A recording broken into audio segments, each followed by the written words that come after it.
Mon nom est Jean-Pierre Guindon. J'ai été professeur de musique au Cégep Lionel Groulx de 1968 à 1995, mais avec un petit arrêt de 1975 à 1980, toujours au Collège Lionel Groulx, mais à titre de directeur de services aux étudiants et en 79, directeur de services pédagogiques. Ce qui m'a motivé à fonder le département de musique, c'est au départ un mandat que j'ai reçu, à savoir le premier directeur général ici au Cégep Lionel Groulx était Monseigneur Charles Valois, qui était un homme qui aimait beaucoup la culture et qui tenait à ce qu'ici au Cégep Lionel Groulx, le secteur des arts se développe, soit les arts plastiques, le théâtre et la musique. Il me connaissait déjà puisque j'étais connu comme artiste, comme chef de chœur. J'enseignais ici à Sainte-Thérèse dans les écoles secondaires qui sont juste à côté du cégep, l'école Saint-Gabriel et l'école Notre-Dame.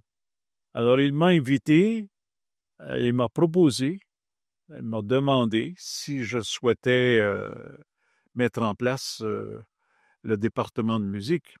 Alors c'était pour moi un défi vraiment, vraiment exceptionnel. C'était une chance que j'avais de donner suite à toutes les ambitions musicales que j'avais pour le milieu thérésien ici. Lorsque j'ai été invité à mettre un programme en place, c'était en 1968. La concentration musique n'existait pas encore. L'objectif était d'arriver à obtenir la permission ou l'autorisation du ministère de l'Éducation d'avoir une concentration professionnelle. Entre-temps, entre 1968 et 1980, j'ai mis en place plusieurs cours complémentaires qui ont eu beaucoup de succès. Les cours de guitare, les cours de piano, c'était des cours qui le piano était enseigné collectivement avec ce qu'on appelle l'harmonie au clavier, des cours de flûte à bec, des cours de chant choral. Et puis, j'ai aussi, avec l'aide de deux professeurs, le professeur de piano et le professeur de guitare, on a mis en place aussi plusieurs cours pour les adultes. Je suis certain qu'on n'avait pas loin d'une centaine d'adultes qui venaient ici étudier la musique, soit le piano, soit la guitare aussi, le chant choral, la technique vocale, etc. Alors, c'est évidemment qu'en 1980, lorsqu'on obtient l'autorisation du ministère d'avoir un cours de formation universitaire, bien, ça sera toute l'organisation matérielle du département, la construction des espaces pour enseigner la musique, insonoriser.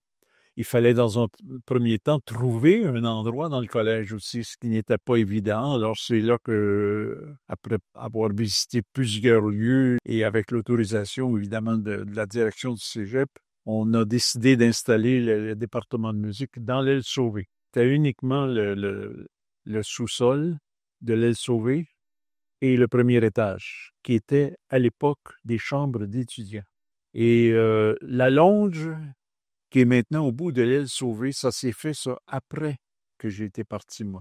Alors, cette installation, bien, c'était l'achat des instruments, l'engagement des professeurs. Et l'engagement des professeurs, ça s'est vraiment bien passé. Ça s'est bien passé pour deux raisons. Je travaillais comme artiste depuis plusieurs années dans le milieu professionnel avec l'Orchestre symphonique de Montréal et l'Opéra de Montréal. Alors, je connaissais heureusement beaucoup, et j'avais aussi les anciens collègues d'études, les anciens amis d'études qui étaient maintenant dans l'Orchestre symphonique de Montréal. Alors, selon les besoins pour l'enseignement, surtout de l'instrument principal, j'ai fait appel à ces gens-là. Ce qui m'a poussé vers l'enseignement, c'est certainement des modèles que j'ai eus très jeune. Mon père avait un de ses frères et une de ses sœurs.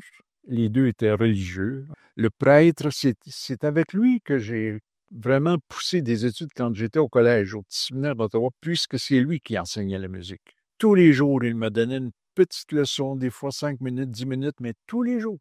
tous les jours une petite leçon de musique. La sœur de mon père, qui était une religieuse, elle a enseigné le piano jusqu'à l'âge de 85 ans. Alors, c'était pour moi déjà des modèles. Des modèles, je voyais qu'ils étaient heureux de travailler avec des jeunes comme ça et de transmettre leurs connaissances. Mon regard sur le collège aujourd'hui, c'est un regard très positif. Je ne cesserai jamais de dire comment un milieu comme Sainte-Thérèse ne serait jamais ce qu'il est s'il n'y avait pas eu le séminaire de Sainte-Thérèse. On n'en est pas toujours conscient, mais les gens qui font des études finissent par marquer le milieu. Un souvenir marquant pour moi, c'est assez curieusement, c'est en 2010. Je n'étais plus professeur, j'étais à la retraite. Et une professeure de violoncelle, Elizabeth Little, a décidé d'organiser l'exécution du requiem de Gabriel Fauré. Alors, pour cette occasion-là, on a regroupé un certain nombre de professeurs qui ont formé un petit orchestre et on a réussi à rejoindre plusieurs anciens du département qui font carrière aujourd'hui comme musiciens. Alors, ce qui fait qu'on avait un chœur d'une 40aine de personnes et on m'a demandé pour diriger le Requiem de Gabriel Fauré, qui est une œuvre qui m'a toujours habité durant toutes mes années de pratique musicale. Alors, le public avait bien répondu aussi à l'invitation pour ce concert du 30e. C'était en même temps une retrouvaille avec tous ces anciens là, qui m'a touché beaucoup. Donner des conseils, c'est toujours un petit peu, ça fait toujours un petit peu, comme on disait dans le temps, paternaliste, mais si j'avais un conseil à donner, particulièrement aux jeunes étudiants en musique, il faut croire dans votre étoile. Trouver tous les moyens possibles pour garder son enthousiasme, sa passion. C'est un métier qui est difficile, mais c'est un métier qui peut nous apporter des joies incroyables.